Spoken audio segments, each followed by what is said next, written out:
Did anyone ever tell you that life after 80 would feel more like survival than living? Not many people say it out loud, but the truth is, getting older doesn't always come wrapped in wisdom, peace, and gentle mornings. It can come with weakness in your legs and worry you never thought you'd carry. You've made it this far in life. You've fought, endured, given, built. But once you hit your 80s, the world begins to change in ways that are hard to explain unless you're living it. You might look the same in the mirror for a few years, but your strength, your memory, your independence, they begin to wear thin like old fabric. And what nobody warns you about, what they never put in books or in retirement, brochures, is how this stage of life can test you in new ways. Not just physically, but emotionally, psychologically, and spiritually. This video is not about fear. It's about awareness, about naming what so many older adults feel but rarely say, about helping you prepare mentally and practically for some of the invisible challenges that show up when you cross into your 80s. We'll go through 7 hard, but honest truths about aging after 80. Things you deserve to know, so you can face them with strength, dignity, and choice. Because being prepared doesn't make you pessimistic. It makes you powerful. Let's begin. Reality 1, the disappearing circle of people. By the time you reach 80, your phone doesn't ring as often. Not because people don't care, but because many of them are no longer around to call. One of the most painful realities of old age is the quiet loss of your circle. Friends passing away, neighbors moving to assisted living, even family becoming less available as they manage their own busy lives. It's not just about death, it's about absence, the kind that creeps in slowly. The lunch you used to share with a friend every Tuesday doesn't happen anymore. The familiar voice you once heard every Sunday after church is gone. And the worst part? No one replaces them. People your age are thinning out, and younger folks don't quite fill the same space in your heart. This shrinking circle doesn't just affect your schedule, it affects your spirit. Loneliness isn't just being alone, it's being invisible. It's waking up and realizing that fewer people know your story, that fewer people remember you in your prime, that fewer people check if you're okay. And when you lose those connections, your sense of self can slip too. You start wondering if you still matter, if anyone would notice if you stayed in bed all day. That's why this first truth is so important to face your social circle. We'll change after 80, sometimes faster than you expect. But here's the counterbalance. You have the power to plant new seeds even now. Some seniors start volunteering not to feel useful, but to feel connected. Others find joy in small, consistent interactions, like chatting with the same cashier at the local store or joining a library. Book club for seniors. The point isn't to rebuild what's gone. It's to make sure you're not drifting alone in silence. If you're over 80 and you've felt that emptiness, the ache of fewer familiar voices, you're not imagining it. It's one of the hardest transitions of aging. But naming it and reaching toward even one new connection can be a lifeline. Because while the past may be fading, your story is still unfolding. And someone somewhere still needs to hear it. Reality, too, the body's subtle rebellion. After 80, your body doesn't just age, it negotiates. One day, your knees work just fine. The next, they ache with every step. It's not the dramatic decline that gets most older. Folks, it's the quiet rebellion. The stiffness that wasn't there last week. The appetite that disappears without warning. The nap that feels more like a necessity than a choice. Many people expect their strength to fade gradually. But what surprises them is how inconsistent things become. You might sleep fine for 3 nights, then suddenly find yourself awake at 3 a.m. staring at the ceiling, or your digestion, which was always reliable, begins reacting badly to foods you've eaten your whole life. It's like your body keeps changing the rules without telling you. This unpredictability can make you feel betrayed by the very body you've lived in for decades. You start to wonder, is this a new normal or just a passing glitch? Should I see a doctor or wait it out? The not knowing wears you down. It's not just about pain. It's the emotional toll of not feeling steady in your own skin. And yet most people around you, especially younger ones, don't see it. You might look fine on the outside. You're still walking, still doing your chores, still cracking jokes. But they don't see how much energy it takes just to keep up that rhythm. They don't see the internal adjustments you're making. How you plan your errands around your good hours. How you skip meals just to avoid heartburn. How you sit down not because you're tired, but because standing makes your legs tremble. The hardest part is that this subtle breakdown doesn't stop. And it doesn't always follow a pattern. One day you feel young again and it gives you hope. The next day you feel older than your age and that hope slips. It's not weakness, it's the reality of the body, working harder to maintain the same functions. You're still you, but now you need to listen more carefully. Move more gently, rest more often. But here's something that helps routines, even simple ones. Drinking warm water first thing in the morning, stretching gently before bed, going outside for sunlight, even if just for 10 minutes. These little actions remind your body that you're still on its side, that you're not giving up, you're adjusting. And that's the quiet strength of aging well, not in resisting change, but in learning how to move with it. If you're still watching this video and finding these insights valuable, please comment number 2 below to let me know you're here. And if you haven't subscribed yet, I recommend you subscribe and turn on the bell so you don't miss any videos. Your support helps us continue creating good content to inform and inspire you. Now, let's move forward. Reality 3, the shrinking circle of people. After 80, one of the hardest truths to face is this. Your circle gets smaller. Sometimes it happens slowly. Other times, all at once. Friends you used to call weekly stop answering. Neighbors you shared coffee with move away or pass away.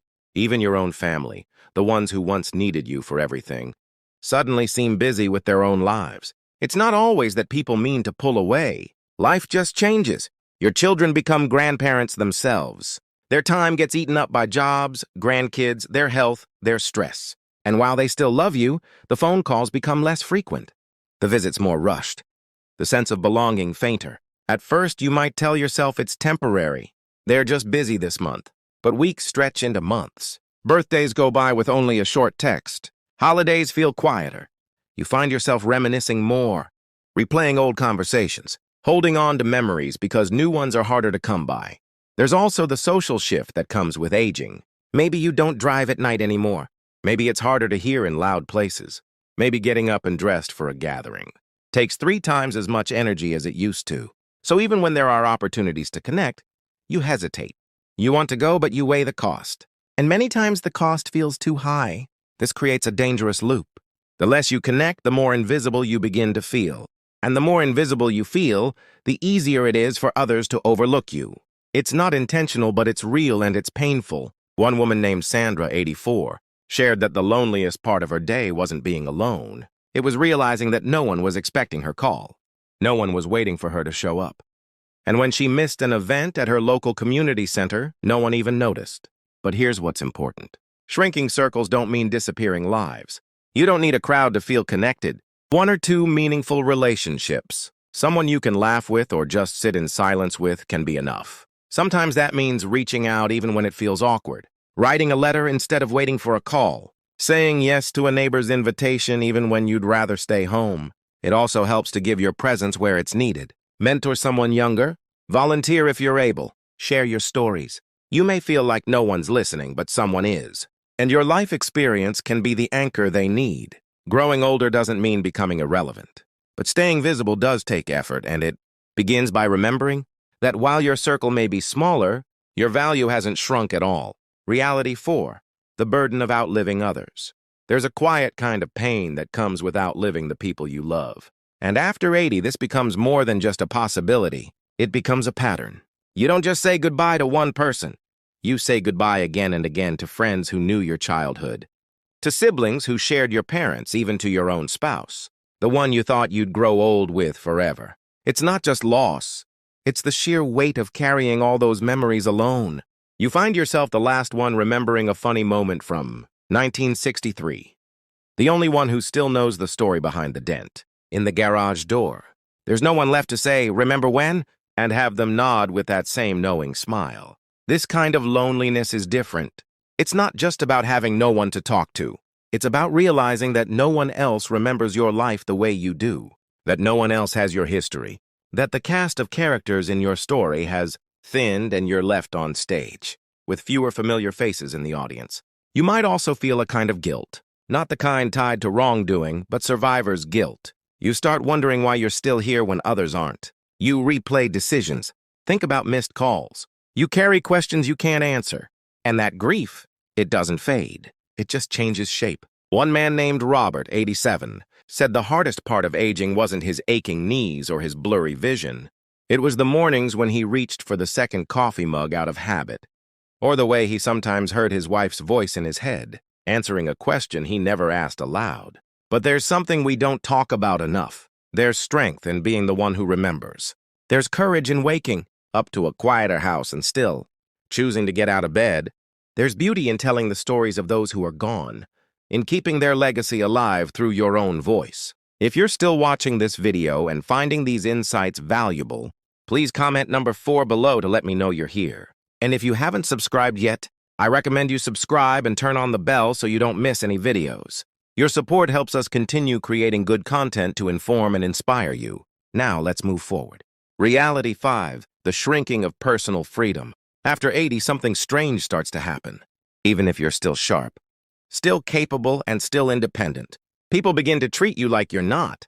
Your freedom, little by little, starts to shrink. It begins with small things.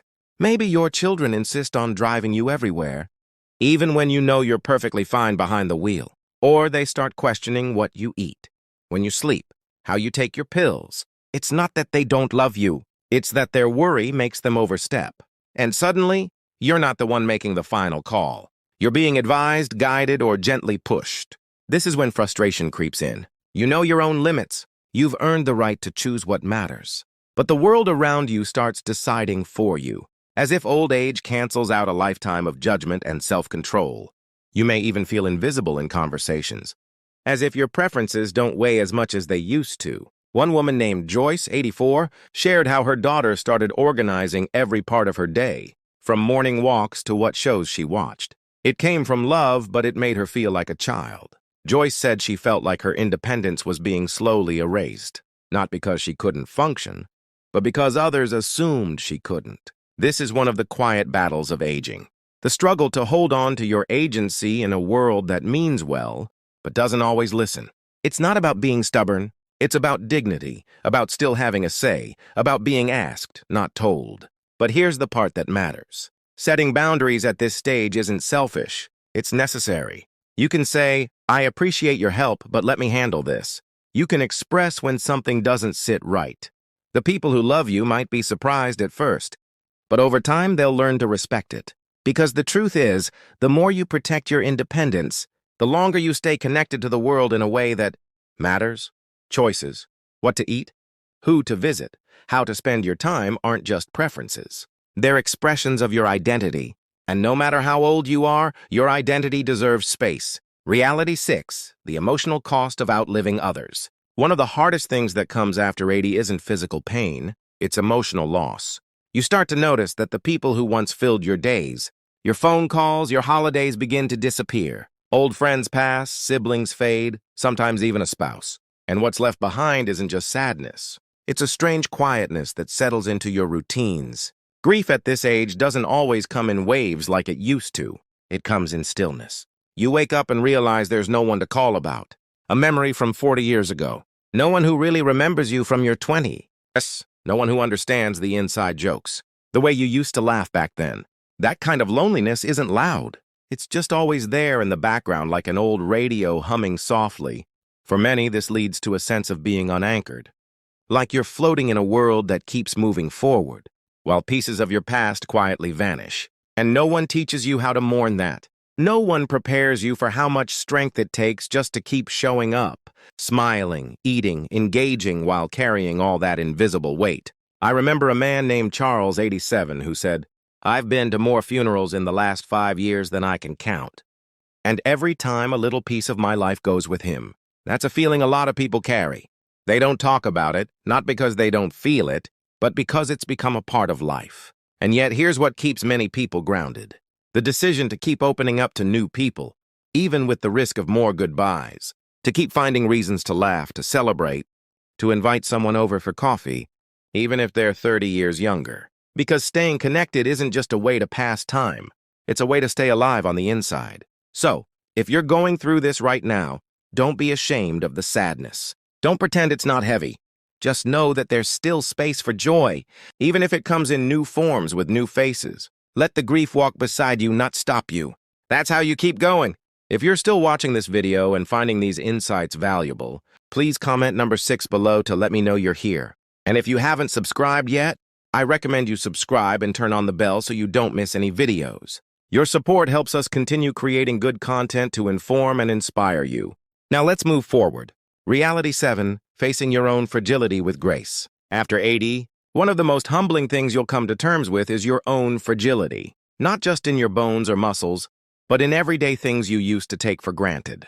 Tying your shoes, getting out of a low chair, holding a cup steady. It's not that you feel old every moment. It's that every small stumble, every minor ache reminds you that the body has limits. Now that weren't there before. And that realization, if you let it, can shake your confidence. It can make you second-guess going for walks alone, traveling, even cooking a meal. You begin to plan your day based not on what you want to do, but what you can safely do. And that shift, while practical, can start to make your world feel smaller. But here's the key. Fragility is not weakness. It's wisdom in motion. It's your body telling you to move more carefully, to listen more closely. It's your life reminding you that you've been strong for so long, and now the strength is in adjusting with grace. I once met a woman named Nancy, 84, who said something I'll never forget. "I don't mind that I need a cane now. I earned it." It's a reminder that I've walked a long, meaningful road, and I'm still going. That mindset, that's everything. Because while some people try to hide their limitations or pretend, they're still 60. Others find strength in adapting. They use tools. They ask for help. They take their time. And in doing so, they preserve their independence longer than those who refuse to accept the truth of their body's changes. So don't fight your fragility. Learn to work with it. Strength after 80 isn't about pushing through pain or proving you can do everything on your own. It's about choosing what matters most, preserving your energy and continuing to show up, present, grateful, and wise. What matters most is how you carry yourself through it all with courage, dignity, and a quiet kind of strength that only those who've lived long enough can understand. Final thoughts. Getting older after 80 isn't just about dealing with the physical. It's about facing some of the hardest truths with your head high and your heart open. You don't have to pretend it's all easy. It's not. But there's deep power in knowing these realities and choosing to meet them with wisdom, not fear. You are not a burden. You are not forgotten.